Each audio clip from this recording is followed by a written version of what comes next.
మామా 2026 వచ్చేస్తుంది. New year resolution సంగతి ఏంటి మరి? న్యూ ఇయర్ రెజల్యూషన్స్ అవును మామా, న్యూ ఇయర్ రెజల్యూషన్స్ చెప్పు మరి, ఫాస్ట్ గా సెట్ చేసేయాలి.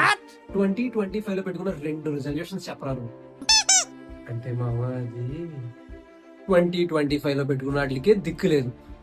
2026 రెజల్యూషన్స్, అది కూడా 1 మంత్ ఉంది ఇంకా. అంటే ట్రెండ్ ఫాలో అవ్వాలి కదా మామా. ఈసారి మనం ట్రెండ్ ఫాలో అవుతాం, ట్రెండ్ సెట్ చేద్దాం. 2026 లో ఏం చెయ్యాలని నేను రెజల్యూషన్స్ ఎప్పుడన్నా పెట్టుకుంటాను.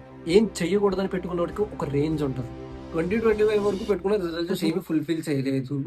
ఇప్పుడు మళ్ళీ 2026 లో పెట్టుకున్న చెయ్యవు. సో దట్ ఈసారి ఏం చేస్తావంటే ఏం చేయకూడదో పెట్టుకో. ఎందుకంటే నువ్వు ఏం చేయకూడదో నీకు తెలిసిందంటే ఆటోమేటిక్ గా ఏం చేయాలో అదే చేస్తావు. ఎందుకంటే నువ్వేం చేయకూడదని చెప్పేసి ఫిక్స్ అయ్యాయి కాబట్టి. అర్థం కాలేదు కదా? వీడియో మళ్ళీ ఇంకొకసారి లేదంటే పార్ట్ 2 అని కామెంట్ చేయి, పార్ట్ 2 రిలీజ్ చేస్తాను. పేజ్ ఫాలో చేయి. నెక్స్ట్ వీడియోలో నేను ఏం చేయకూడదో చెప్తాను.